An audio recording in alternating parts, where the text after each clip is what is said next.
The chocolate milk exploded across Jake Martinez's white t-shirt in a cascade of brown humiliation, the plastic carton bouncing off his chest before clattering to the cafeteria floor.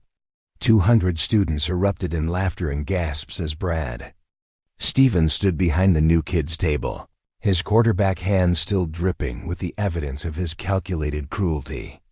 What Brad didn't know, what none of them knew, was that the quiet 17-year-old he'd just doused was a former regional MMA champion who could have ended all 4 of his attackers before they hit the ground. But Jake Martinez had sworn off violence after his father's death, choosing a different path to justice that would ultimately destroy not just his tormentors, but the entire corrupt system that protected them. Before we jump back in, tell us where you're tuning in from, and if this story touches you, make sure you're subscribed because tomorrow I've saved something extra special for you. Jake Martinez had learned to room the way other kids read textbooks, a survival skill honed through 3 different schools in 2 years. Cedar Falls High School felt no different from the others, a sprawling complex of beige brick and broken dreams where social hierarchies were carved in stone and newcomers were either absorbed or expelled like foreign antibodies. The hallways smelled of industrial cleaner and adolescent anxiety, punctuated by the distant echo of sneakers squeaking against polished floors and the metallic clang of lockers slamming shut.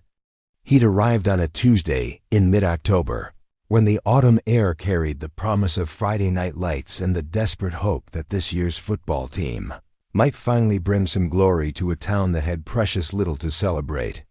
Cedar Falls, Ohio, wasn't the kind of place that appeared on postcards or travel brochures. It was a working-class community where factories had closed, Main Street businesses had shuttered, and the high school football team represented the last bastion of pride in a landscape of economic despair. Jake's mother, Sarah Martinez, had chosen Cedar Falls precisely because it seemed forgettable, the kind of place where a 17-year-old could disappear into anonymity and maybe, just maybe, finish high school without the ghosts of Phoenix following him across state lines. She worked double shifts at Cedar Falls General Hospital, her nursing scrubs a constant reminder of the sacrifices she'd made to give her son a fresh start after his father's sudden death had shattered their carefully constructed life. The first thing Jake noticed about Riverside High was how the trophy cases dominated every major hallway, gleaming monuments to football glory that stretched back decades. State championships, conference titles, individual records, all celebrating the exploits of young men who'd peaked at 18 and spent the rest of their lives reliving Friday night victories in downtown bars. The academic achievements were relegated to a single dusty case near the guidance office, an afterthought in a building that worshipped at the altar of athletic success. Jake kept his head down during those first 2 weeks, perfecting the art of invisibility that had served him well in Phoenix. He ate lunch alone, chose seats in classroom corners, and avoided eye contact with anyone who might mistake his silence for weakness or invitation. His teachers saw a polite, unremarkable student who turned in adequate work and never caused disruption. His classmates saw nothing at all, which was exactly how Jake preferred it. What none of them could see were the calluses on his knuckles, carefully hidden beneath long sleeves and deliberate posture. They couldn't see the way his eyes automatically cataloged exit routes and potential threats, or how his body remained coiled with the kind of readiness that came from years of training. They definitely couldn't see the newspaper clippings his mother had carefully packed away, headlines that screamed about the teenage phenom who dominated Arizona's junior MMA circuit before vanishing completely from the fighting world. Jake Martinez had been somebody once, a rising star in the cage who fought with the precision of a surgeon and the heart of a warrior. Coaches had whispered about professional contracts and championship potential. Sponsors had circled like sharks sensing blood in the water.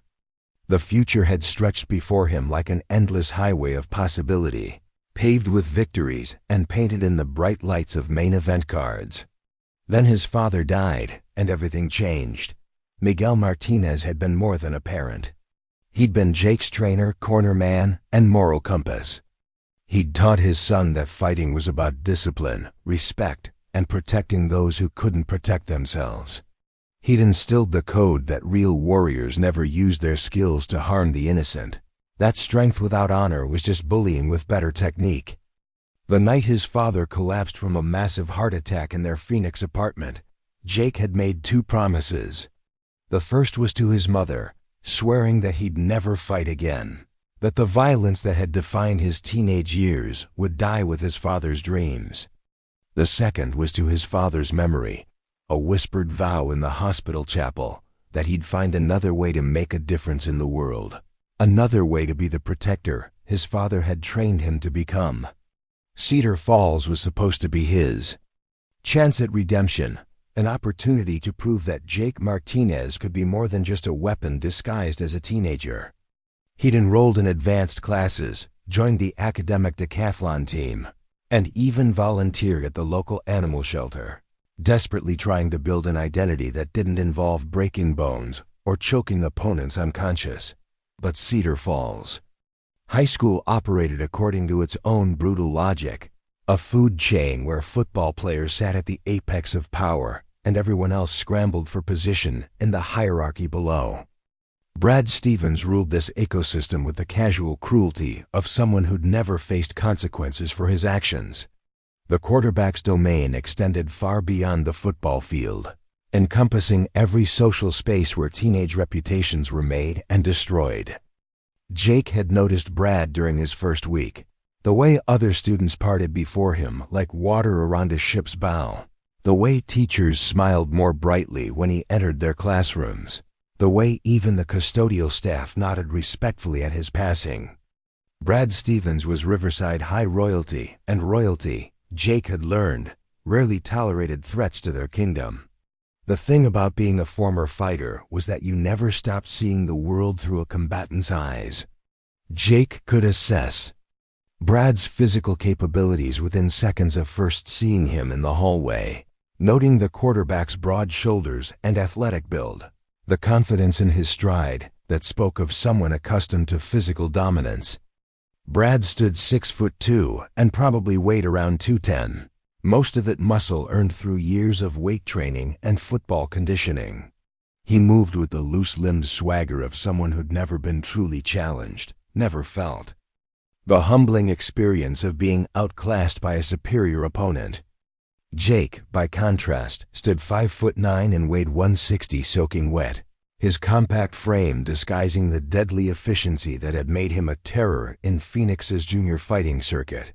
Where Brad commanded attention through size and status, Jake had learned to blend into backgrounds, to become unremarkable and forgettable. His dark hair was cut simply, his clothes were generic department store brands, and his demeanor suggested nothing more threatening than a slightly bookish transfer student trying to navigate yet another new school. What made Jake's anonymity so complete was how perfectly it aligned with Cedar Falls High's social expectations. New students, particularly those who arrived mid-semester without fanfare or obvious athletic talent, were expected to exist in the margins until they either found their niche or transferred elsewhere. Jake's academic focus and quiet demeanor marked him as exactly the kind of student who'd spend 4 years invisible, graduating without making a single meaningful connection or leaving any lasting impression on the institution. The irony was almost painful.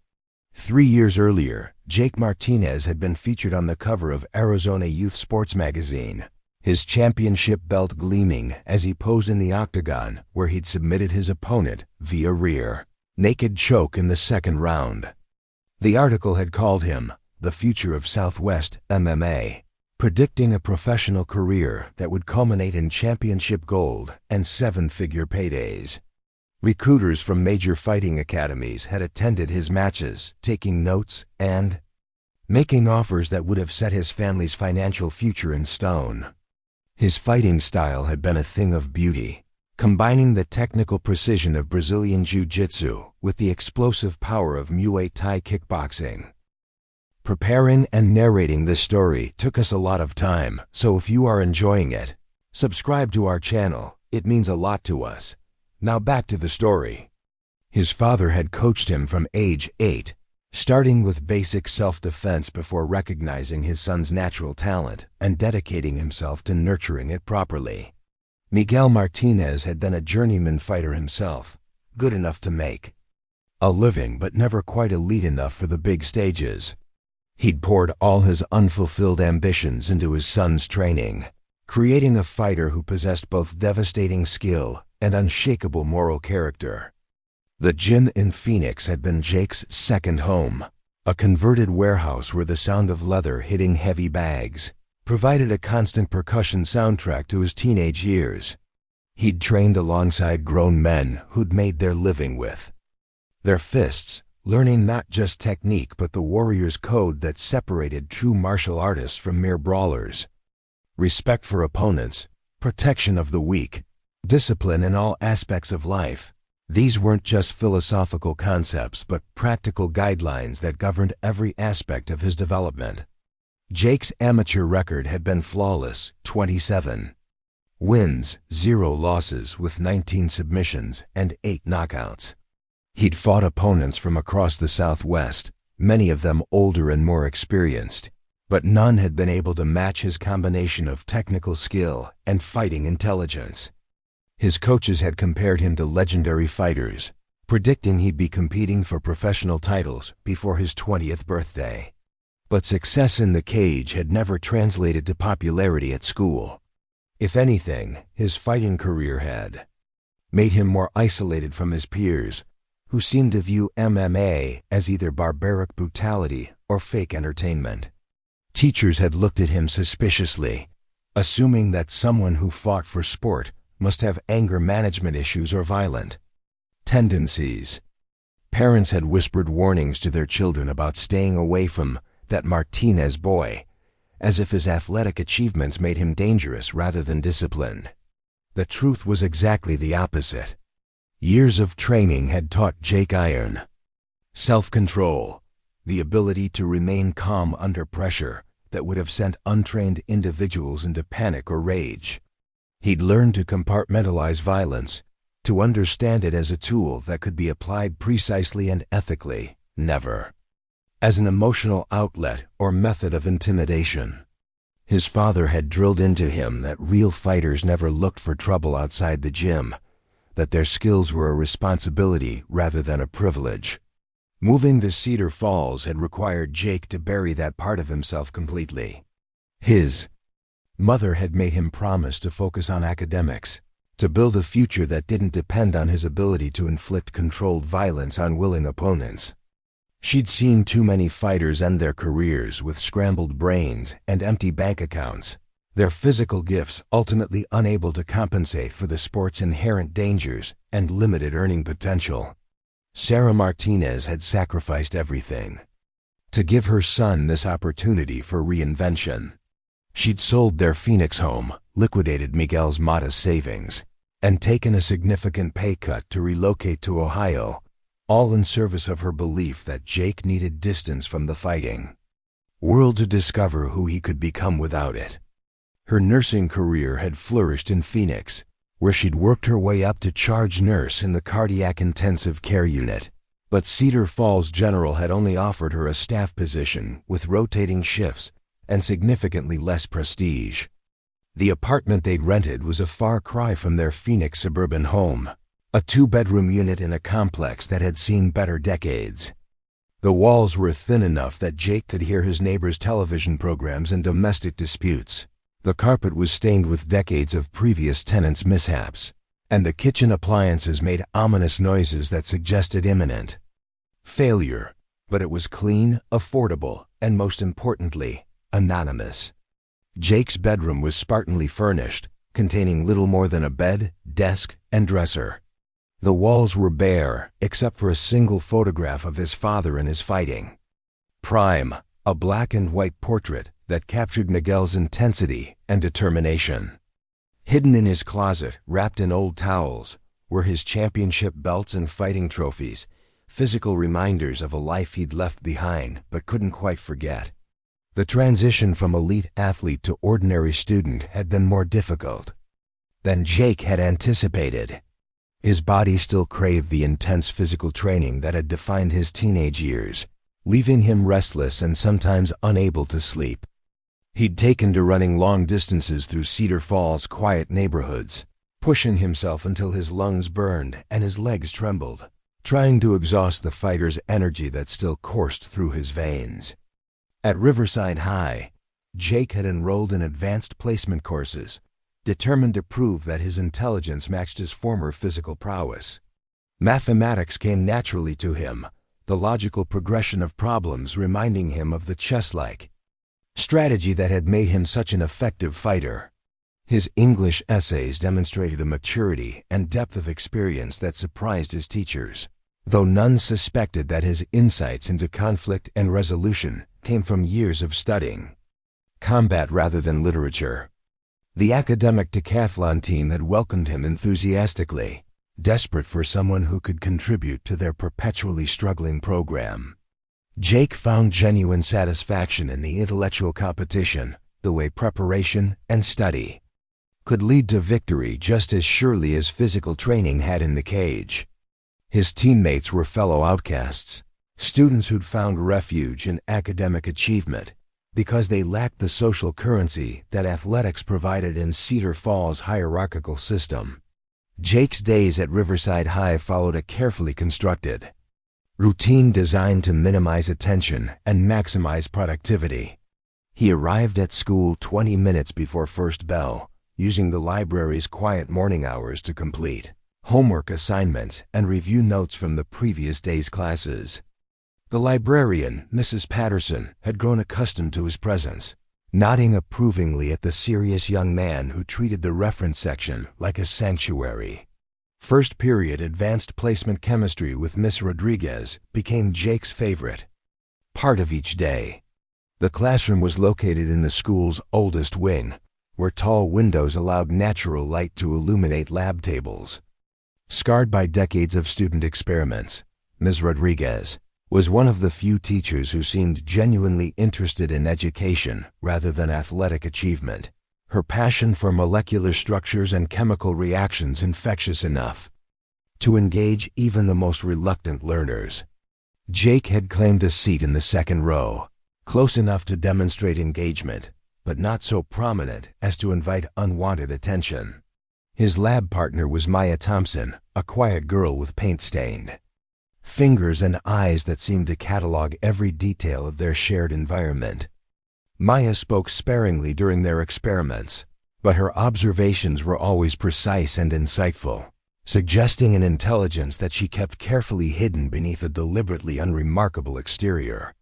During their third week as lab partners, Maya had noticed Jake's unusual focus during a particularly complex organic chemistry experiment.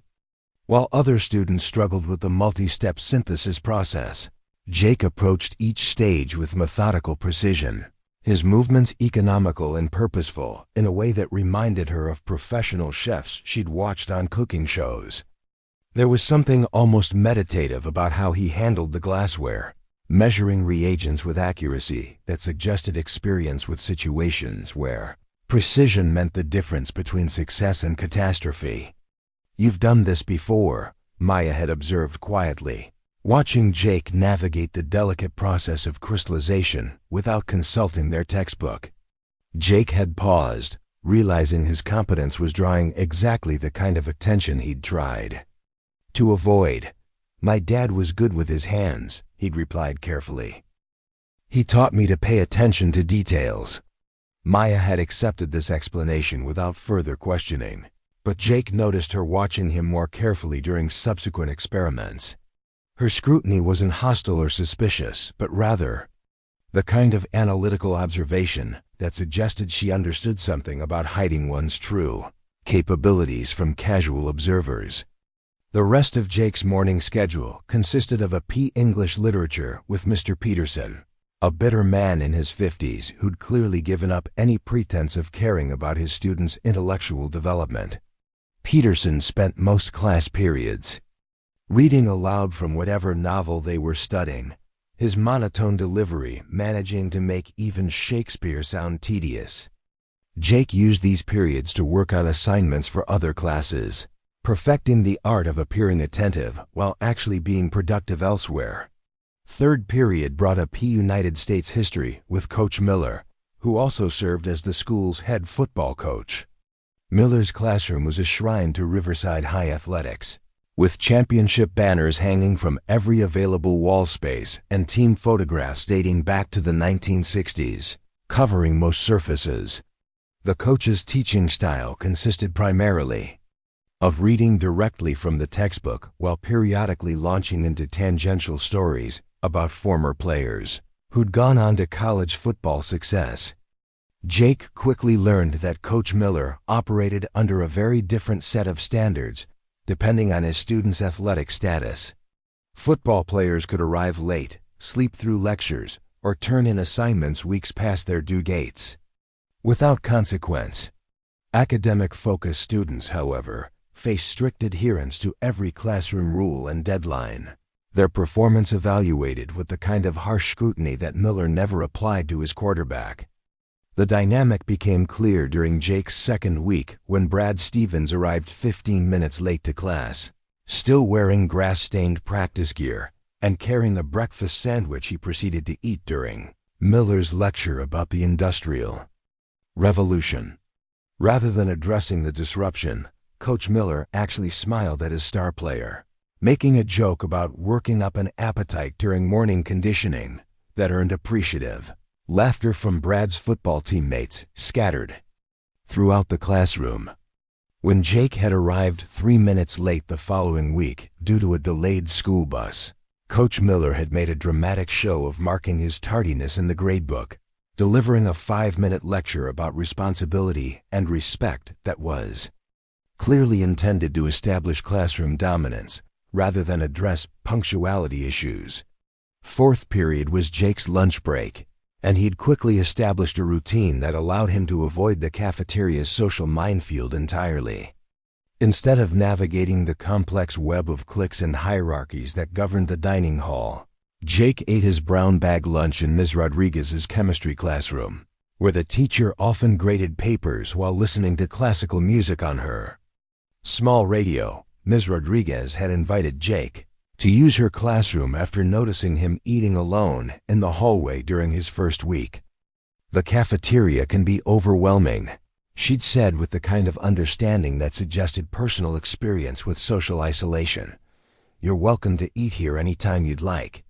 The chemistry classroom became Jake's refuge, a space where he could decompress from the morning's social navigation while preparing mentally for the afternoon's challenges. Ms. Rodriguez rarely initiated conversation during these lunch periods, but her presence provided a comfortable buffer against the school's more aggressive social dynamics.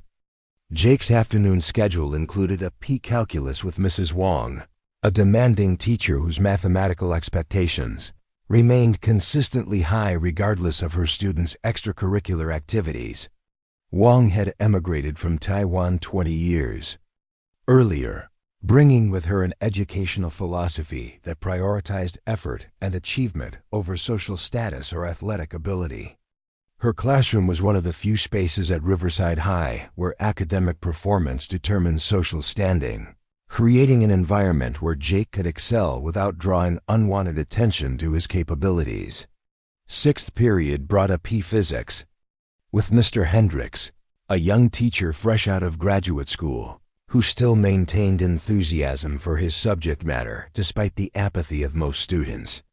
Hendricks had attempted to make physics relevant by connecting scientific principles to athletic performance, but his explanations of momentum and force typically fell on deaf ears among the football players who dominated his afternoon sections.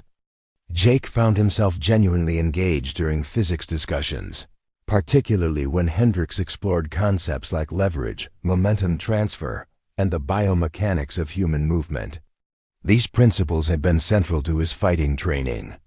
Though he could never explain to his teacher why he understood angular momentum so intuitively or why discussions of kinetic energy seemed to click immediately.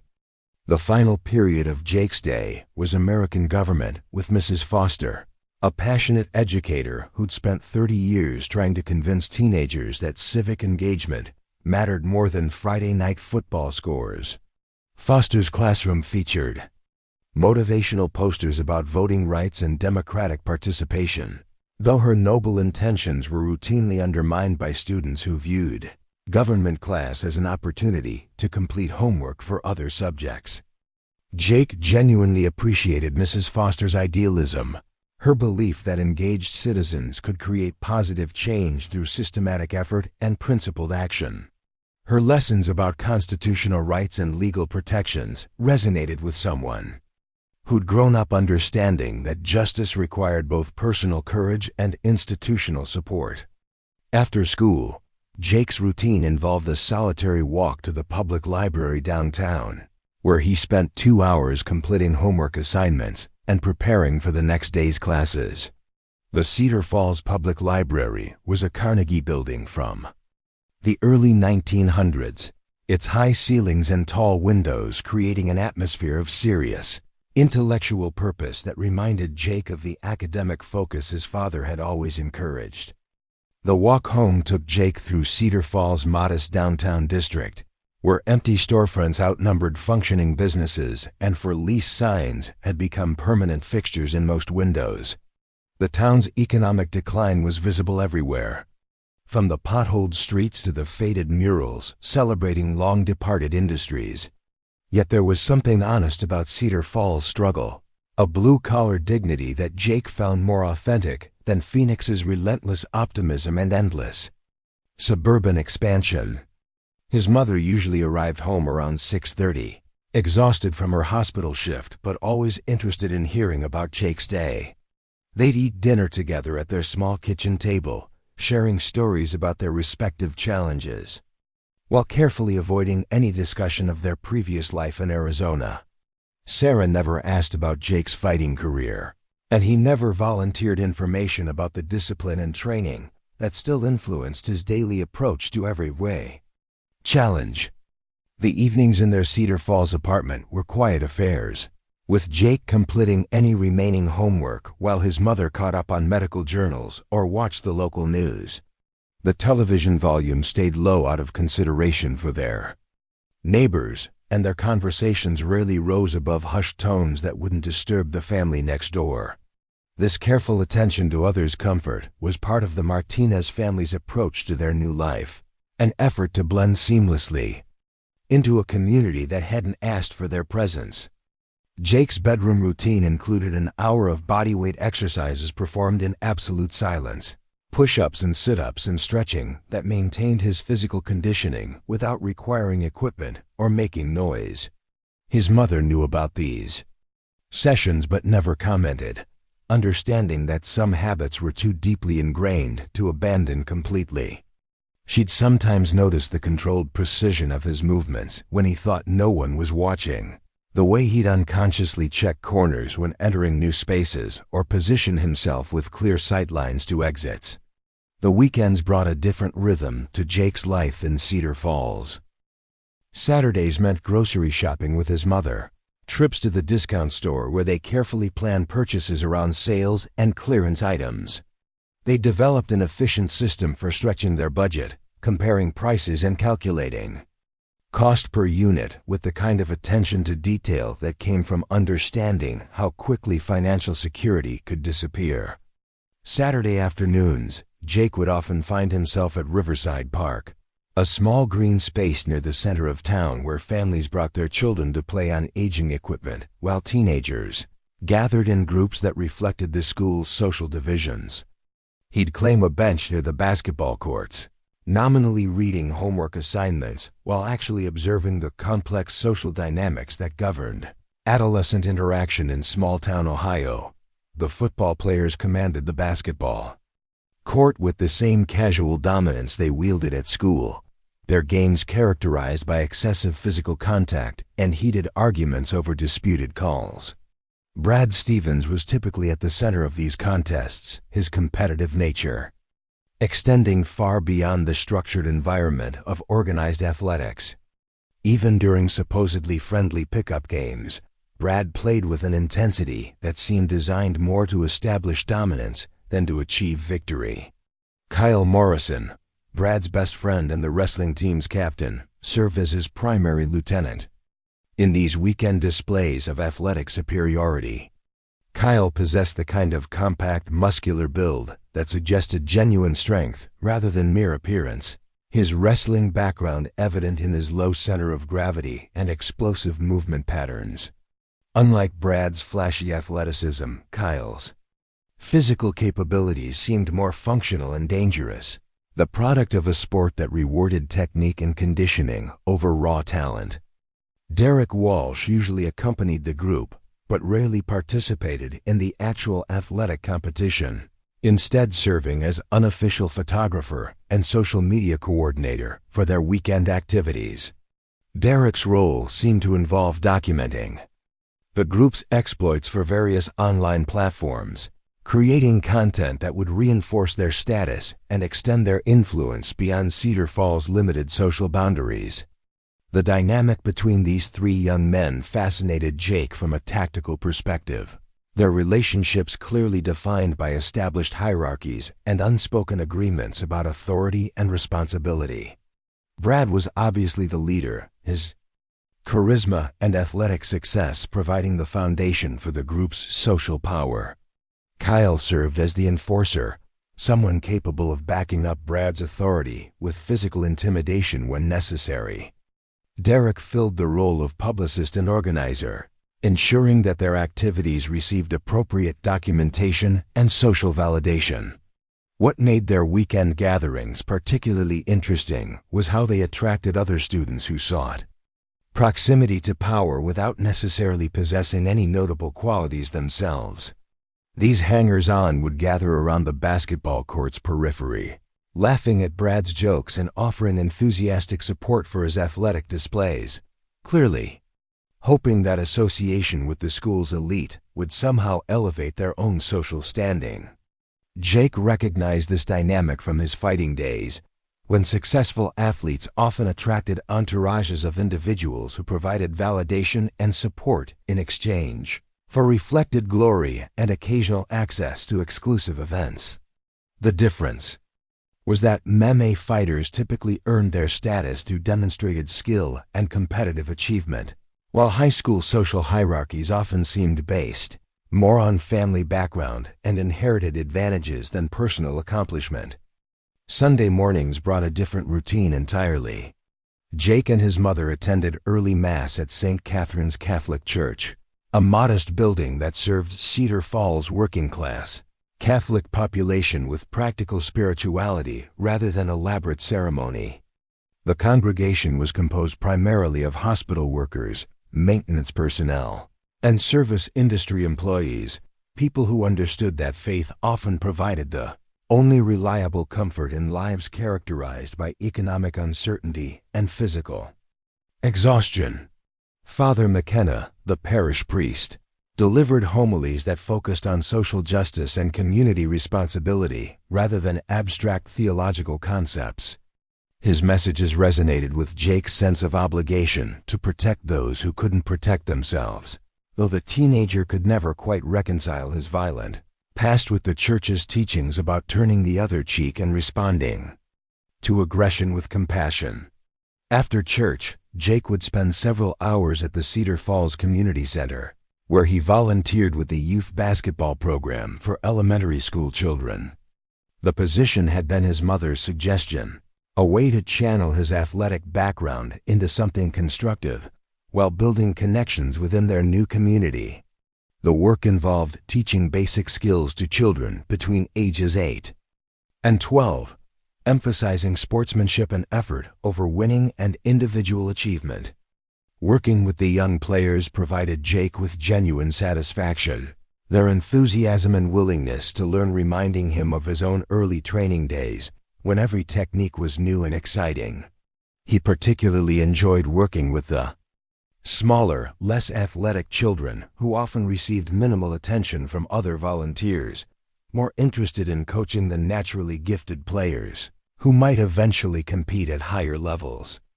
The community center's director, Mrs. Washington, had quickly recognized Jake's natural teaching ability and his unusual patience with struggling players. She'd begun relying on him to work with the program's most challenging participants, children, whose behavioral issues or learning difficulties made them difficult for other volunteers to manage effectively. These Sunday afternoon sessions often provided Jake with his only genuine social interaction of the weekend, as the parents who picked up their children would occasionally engage him in conversations about basketball technique or their kids' progress. These brief exchanges represented some of his few positive adult interactions outside of school, moments when he could demonstrate competence and receive appreciation without worrying about maintaining his carefully constructed anonymity. Routine had served Jake well during his first month at Riverside High, providing structure and purpose while allowing him to avoid the social complexities that might threaten his mother's carefully laid plans for their fresh start. But routines, Jake was beginning to understand, were fragile things that could be shattered by a single moment of unexpected violence or cruelty. The morning of October 23rd began with the kind of gray autumn weather that seemed to settle over Cedar Falls like a damp blanket, the sky promising rain that never quite materialized. Jake had arrived at school early as usual, spending the pre-dawn hours in the library reviewing notes for his upcoming advanced placement chemistry exam. The building felt different in those quiet morning moments, its hallways empty of the social pressures and territorial disputes that would emerge once the student body arrived in force. Ms. Rodriguez had given Jake permission to use the chemistry lab for additional study time, recognizing his genuine passion for the subject and his need for a quiet space to prepare. He'd been working through a particularly complex organic synthesis problem when he heard the distinctive sound of expensive sneakers squeaking against polished floors, followed by the kind of aggressive laughter that typically preceded trouble. Through the lab's interior window, Jake could see Brad Stevens and his crew making their way down the hallway, their body language suggesting the kind of predatory energy that marked them as hunters searching for prey. Kyle Morrison was gesturing animatedly while Derek Walsh held up his phone, apparently filming some kind of impromptu content for his social media followers. The group moved with the casual confidence of individuals who'd never faced meaningful consequences for their actions, their voices carrying the kind of volume that suggested they considered the entire school their personal domain. Jake had learned to recognize these patterns during his first weeks at Riverside High, understanding that Brad's group operated according to predictable cycles of aggression and validation. They would typically spend the morning hours establishing their dominance through various displays of social power, whether that meant intimidating younger students, disrupting classes, or creating drama that would provide content for their online personas. The chemistry lab's location in the school's older wing usually provided Jake with protection from these social dynamics, as the area was generally avoided by students more interested in athletics than academics. But today seemed different, the group's energy more focused and purposeful than their usual random acts of social terrorism. Jake finished his problem set and began packing his materials, intending to grab breakfast from the vending machines before first period began. The cafeteria would be crowded by now, filled with students eating subsidized meals while navigating the complex social negotiations that determined their place in the daily hierarchy. Jake typically avoided the dining hall during peak hours, preferring to eat quickly in less populated areas where he could minimize unwanted interactions. But as he made his way toward the main building, Jake realized that his usual route would take him directly through the cafeteria's main entrance, where a crowd was already gathering for what appeared to be some kind of social event. The noise level was higher than usual, with students clustering around tables and pulling out their phones in anticipation of entertainment that hadn't yet materialized. Jake hesitated at the entrance, his instincts warning him that the heightened energy and focused attention suggested something significant was about to happen. His fighting background had taught him to recognize the atmospheric changes that preceded violence, the way crowds would unconsciously position themselves to witness conflict while maintaining enough distance to avoid direct involvement. He could have turned around, found an alternative route through the school's maze of hallways and stairwells. His mother had repeatedly emphasized the importance of avoiding situations that might draw attention or create problems for their carefully planned fresh start. But Jake's path to his morning classes led directly through the cafeteria, and changing his routine might draw more attention than simply walking through quickly and quietly. The crowd seemed to part as Jake entered the dining hall, though he wasn't certain whether this was coincidence or intentional. He kept his eyes focused straight ahead, moving toward the vending machines with the kind of purposeful stride that suggested he had business to attend to, and no interest in whatever drama was unfolding around him. That's when he heard Derek Walsh's voice cutting through the general noise, calling out with the kind of theatrical enthusiasm that suggested performance rather than genuine communication. "Hey, check this out, the new kid's here." The words carried an edge of anticipation that made Jake's stomach tighten with recognition of impending trouble. Jake continued walking, hoping that ignoring the provocation would allow him to reach the vending machines and exit without incident. But Brad Stevens had positioned himself directly in Jake's path, his 6'2" frame blocking access to the machines, while his teammates flanked him on either side. The formation was clearly intentional, designed to create a confrontation that would provide entertainment for the growing crowd of spectators. "Where are you going in such a hurry?" Brad asked, his voice carrying the kind of false friendliness that barely concealed underlying aggression. "We just want to welcome you to Riverside High. You know, make sure you feel included in our little community." Jake stopped walking, understanding that the situation had moved beyond simple avoidance. The crowd was now openly watching, their phones out and recording, clearly expecting some kind of performance that would provide content for their social media feeds. He could see Maya Thompson at one of the corner tables, her face worried as she recognized the dangerous dynamics unfolding. "I'm just trying to get to class," Jake replied quietly, his voice level despite the adrenaline beginning to surge through his system. His training had taught him to remain calm under pressure, to assess threats objectively rather than reacting emotionally to provocation. Kyle Morrison stepped forward, his wrestler's build and aggressive posture designed to intimidate through implied physical threat. "See, that's the problem with you new kids. You think you can just walk around here like you own the place, not showing proper respect to the people who've been here longer." Jake could feel the familiar sensation of time slowing down, his senses heightening as his body prepared for potential conflict. He was aware of every detail in his environment, the exit routes, the positioning of potential threats, the distance to cover if he needed to move quickly. His hands remained relaxed at his sides, but his weight had shifted almost imperceptibly onto the balls of his feet. "I'm not looking for trouble," Jake said, his voice carrying a quiet authority that surprised several students who'd expected fear or defiance. "I just want to get to class." Brad's smile widened, but the expression never reached his eyes. "Oh, you're not looking for trouble? That's good to hear. Because trouble has a way of finding people who don't know their place." He gestured to Derek, who immediately began recording with his phone, the camera capturing Jake's face as Brad continued his performance.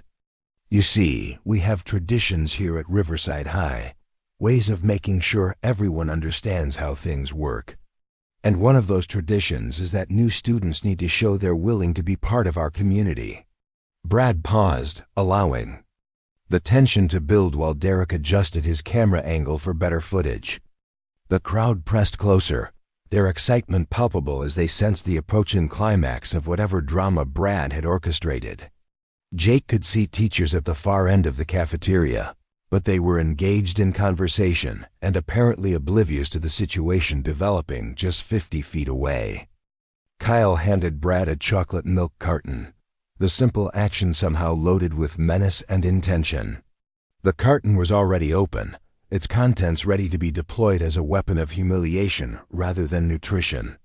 The gesture was so casual, so practiced, that Jake realized this wasn't spontaneous cruelty, but rather a carefully planned assault, designed to establish dominance while providing entertainment for the crowd. "Here's how this works," Brad announced, his voice carrying clearly through the now silent cafeteria. "You're going to stand there and take what's coming to you. And then you're going to thank us for helping you understand your place in our school. Because that's what good community members do. They accept guidance from their betters." Jake's mind raced through his options, calculating responses with the kind of tactical thinking that had made him such an effective fighter. He could disable Brad before the quarterback realized what was happening, could have Kyle on the ground before the wrestler could react, could clear a path to the exit while the crowd was still processing what they'd witnessed. His training had prepared him for exactly this kind of situation, multiple opponents in close quarters with limited space for maneuvering. But as Brad raised the milk carton, Jake heard his father's voice echoing in his memory, the lessons about strength and responsibility that had guided his development as both a fighter and a human being. Real warriors, Miguel Martinez had always insisted, never used their skills to harm others except in defense of those who couldn't protect themselves. Violence was a tool of last resort, to be employed only when all other options had been exhausted. The milk struck Jake's chest with surprising force, the cold liquid immediately soaking through his white t-shirt and spreading across his torso in a brown stain that would mark him for the rest of the day. The plastic carton bounced off his chest and clattered to the floor, its contents now decorating both Jake and the surrounding area with sticky sweetness that would attract ants and create a cleaning problem for the custodial staff. The cafeteria erupted in a mixture of gasps, laughter, and excited commentary as phones captured every moment of Jake's humiliation. Derek moved closer with his camera, ensuring that he had clear footage of Jake's face as the milk dripped from his shirt and hair. Brad raised his arms in victory, accepting the applause and approval of his audience like a gladiator who just delivered a killing blow. But Jake didn't run. He didn't cry. He didn't react with the kind of emotional devastation that Brad had clearly expected. Instead, he stood perfectly still, his breathing controlled and his expression unreadable as he processed what had just occurred and began calculating his response. The crowd's laughter began to fade as they realized that their entertainment wasn't unfolding according to the expected script. In that moment of silence, Jake Martinez faced the most important decision of his young life, whether to embrace the warrior his father had trained him to be, or to find another path toward justice that didn't require him to become the very thing he'd sworn to leave behind. Jake reached up slowly and wiped a drop of chocolate milk from his cheek, his movement deliberate and controlled. The silence in the cafeteria stretched uncomfortably as students waited for the expected breakdown, the tears or rage that would complete their entertainment. Instead, Jake's voice cut through the quiet with a clarity that made several people step back instinctively. "Interesting choice," he said, his tone conversational as he examined the brown stain spreading across his shirt. "Chocolate milk. Not the most creative approach, but I suppose it gets the job done." His eyes moved methodically across the crowd, cataloging faces and reactions with the kind of systematic attention that made more than a few students suddenly uncomfortable with their participation in the spectacle. Brad's victorious expression flickered with uncertainty. This wasn't the script he'd anticipated, and Jake's calm response was stealing his thunder in ways the quarterback couldn't quite articulate. "Yeah, well, maybe next time you'll think twice about walking around here like you own the place," Brad replied, but his voice lacked the confident authority he displayed moments earlier.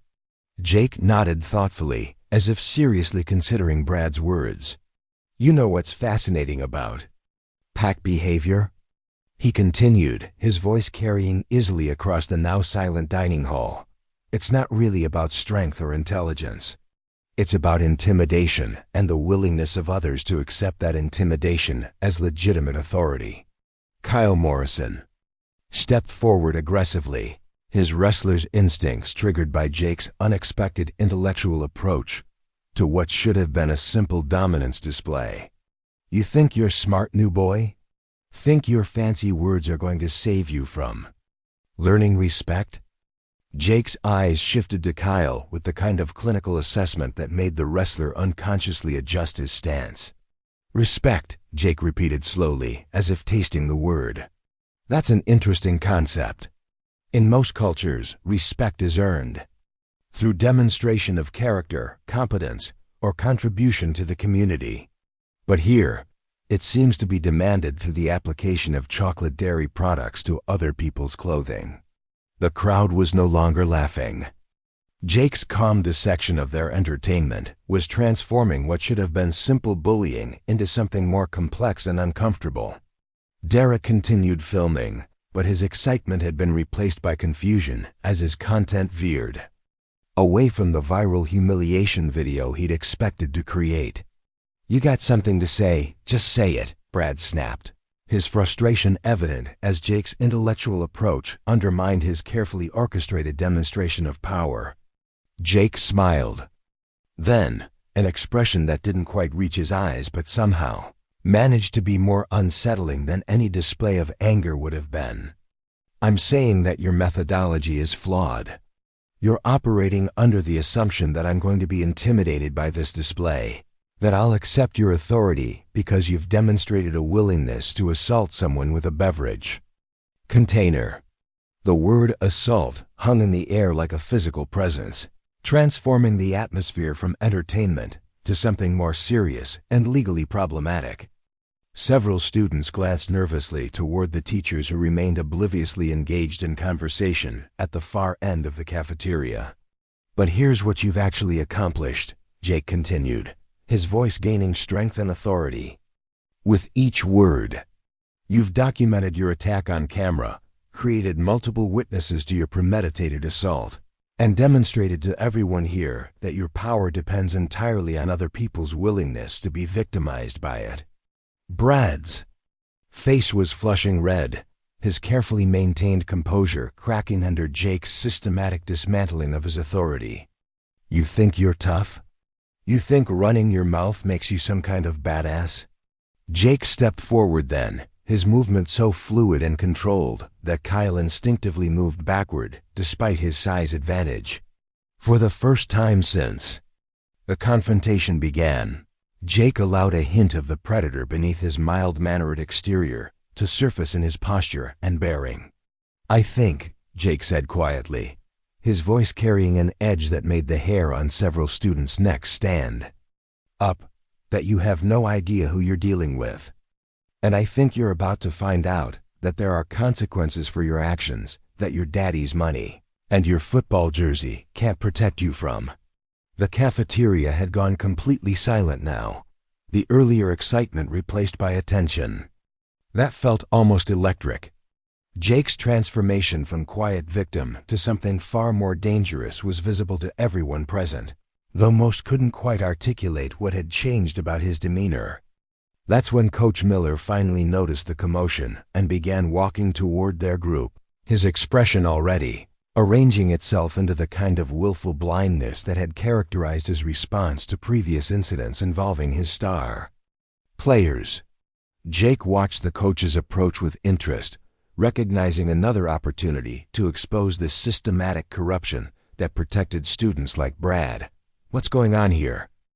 Coach Miller asked, though his tone suggested he had no real interest in hearing an honest answer. His eyes took in Jake's milk-stained shirt and Brad's defiant posture, and Jake could practically see the coach's mental calculation prioritizing his quarterback's welfare over actual justice. Just a little accident, Coach, Brad replied smoothly, his confidence returning now that adult authority had arrived to protect him. The new kid spilled his milk on himself. Clumsy, you know. Jake watched this exchange with fascination. noting how quickly the narrative could be rewritten when institutional power aligned with individual privilege. Coach Miller nodded approvingly at Brad's explanation, clearly relieved to have a version of events that wouldn't require him to take disciplinary action against his star player. These things happen, the coach agreed, looking directly at Jake with an expression that suggested he should accept this fabricated version of events and move along quietly. Maybe you should be more careful with your breakfast next time, son. Jake felt a familiar surge of righteous anger, the same emotion that had fueled his fighting career when he'd faced opponents who relied on dirty tactics or corrupt officiating. But instead of the physical response his training demanded, he chose a different approach entirely. Coach Miller, Jake said respectfully, I appreciate your concern for student safety. Since you're here, maybe you could help me understand the school's policy on assault and battery between students. You know, for future reference. The coach's expression shifted uncomfortably. Now hold on, nobody said anything about assault. Brad here says it was an accident, and I trust my players to tell me the truth. Jake gestured toward Derek, who was still holding his phone and recording everything. That's interesting, because we have the entire incident documented on video. Multiple angles, actually. I'm sure the administration would be very interested in reviewing that footage to ensure they have accurate information for their incident reports. Derek's face went pale as he realized his documentation efforts had just been turned against him. He looked toward Brad for guidance, but the quarterback was staring at Jake with an expression of dawning recognition that this situation had spiraled far beyond his control. Of course, Jake continued conversationally, I'm sure the school district's legal department would also want to review any video evidence, especially given the potential liability issues involved when student assaults are covered up by faculty members.